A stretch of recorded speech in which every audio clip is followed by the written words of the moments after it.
Ini adalah salah satu keuntungan terbesar kalau misalkan kita ambil IELTS computer base 1, 2, 3, 4, 5 sampai 150 atau 250. Jadi tanpa berlama-lama lagi, let's go, kita mulai aja tentang fakta-fakta yang harus kalian ketahui tentang IELTS writing computer base.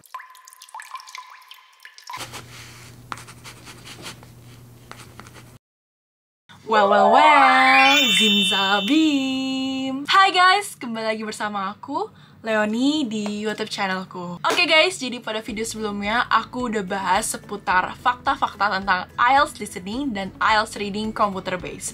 Kalau kalian belum nonton, tonton dulu ya videonya. Nah, pada video kali ini aku bakal bahas seputar fakta-fakta seputar IELTS writing computer base berdasarkan pengalaman aku. Tapi sebelum itu, buat teman-teman yang baru di channel ini, yahoo! Kenalin, nama aku Leonie Novina, biasa dipanggil Leonie. Sebelum aku mulai, mungkin aku intro sedikit ya. Jadi, aku itu ambil IELTS sebagai salah satu persyaratanku untuk kuliah di luar negeri.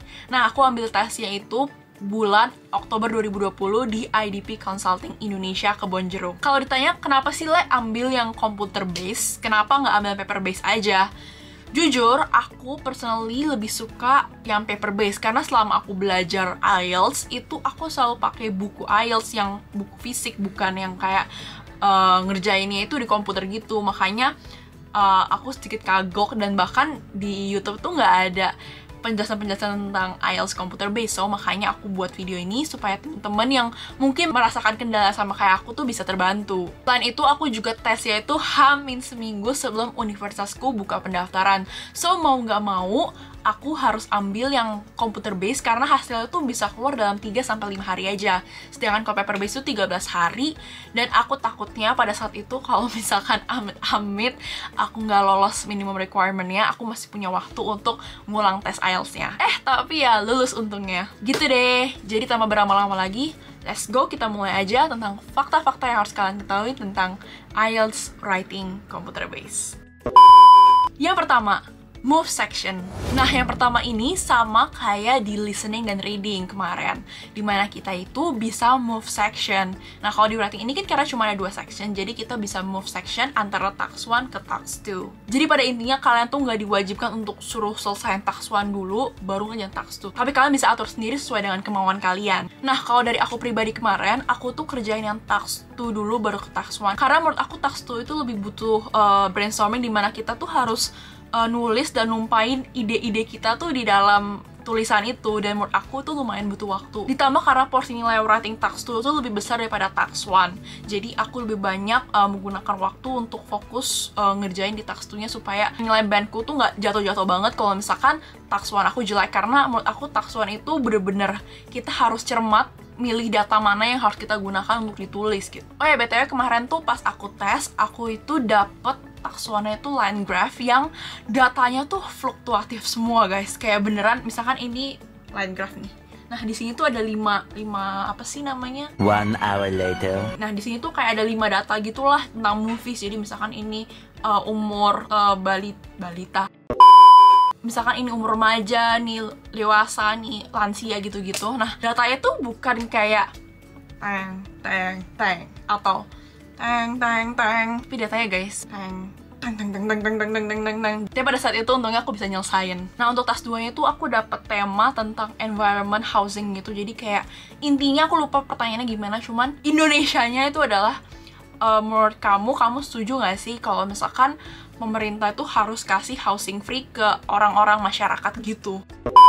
Yang kedua, waktu. Nah, yang kedua ini juga masih sama seperti IELTS listening dan IELTS reading kemarin yang udah aku jelasin, dimana kita bisa lihat berapa menit dan detik yang tersisa. Kecuali 1 menit terakhir ya guys, karena pada saat itu aku cuma bisa lihat menitnya aja, kayak tulisannya tuh tetap 1 minute left, bukannya kayak 0059, 0058. Aku nggak tahu apakah sekarang udah bisa, kayak mungkin siapa tahu IDP udah upgrade, udah revisi tentang teknis-teknis seperti hal itu. Cuman pada saat aku tes kemarin tuh nggak bisa, dan bahkan layarnya tuh ketutup sendiri. Tapi kalau kalian bisa lihat kayak 0058, 0057, bersyukur lah guys, karena biar nggak terlalu panik. Soalnya aku tuh waktu itu bener-bener sesuai insting aja, oh kayaknya udah mau habis nih, jadi kayak udah siap-siap, and tiba-tiba ketutup sendiri. Nah, terus total writing computer based itu sama kayak writing paper based, yaitu 60 menit. Jadi kalian bisa alokasin waktu kalian sendiri, kalian mau ngerjain task 1 itu berapa menit, mau ngerjain task 2 itu berapa menit. Well, normally kita disuggest sama IELTS-nya untuk ngerjain task 1 itu sekitar 20 menit dan task 2-nya adalah 40 menit ya. Seperti aku bilang tadi, kalau misalkan porsi nilai writing task 2 itu lebih besar daripada task 1, jadi kayak bener-bener IELTS pun mensuggest kita untuk spend waktu dari 60 menit itu ngerjain 40 menit buat di task 2 itu. Tapi kalau kalian misalnya mau alokasiin task 1 15 menit, task 2 45 menit, atau misalkan dibalancein 30 menit juga nggak apa-apa. Itu tinggal pinter-pinter kalian alokasiin waktunya aja. Dan menurutku pribadi, salah satu keuntungan kita ambil computer based itu ada di bagian writing. Karena kalau di paper based, misalkan kita salah nulis, kita tuh harus ngapus dulu, dan menurut aku itu wasting time banget. Karena kalau di paper based, misalkan kita salah atau typo, atau kayak misalkan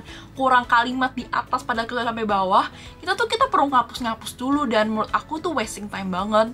Sedangkan kalau misalnya di computer based tuh kita tinggal ya udah antara ngeblok atau tambahin, arahin kursornya di tempat tulisan yang kalian mau tambahin, terus kalian tinggal ketik atau kalian backspace, dan menurut aku itu sangat-sangat saving time banget sih.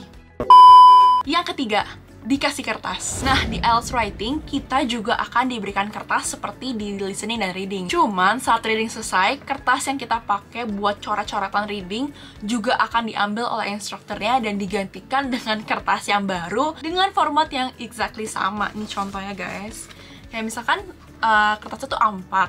Nah, 3/4-nya itu udah penuh dengan instruksi-instruksi tentang IELTS itu sendiri. Jadi kita cuma bisa pakai 1/4 di sini doang, kotak nih, buat nulis ide-ide argumen writing dengan pensil HB yang udah kita bawa. Jadi jangan sampai lupa untuk bawa pensil HB ya guys. Tapi kalau aku kemarin, aku nggak begitu menggunakan kertasnya, karena aku langsung numpahin semua ide-ide dan argumenku di writing itu di tempat jawaban writingnya. Soalnya kan pas kita pakainya PC komputer gitu ya guys, bukan laptop yang jarak antara keyboard dan layar itu deketan, tapi agak sedikit dongak-dongak gitu. Jadi menurut aku lebih enak langsung numpahin semua ide-ide di writing, ntar baru aku kembangin gitu, daripada aku harus nulis kertas terus aku nulis lagi di komputer, dan itu takutnya buang-buang waktu aja sih.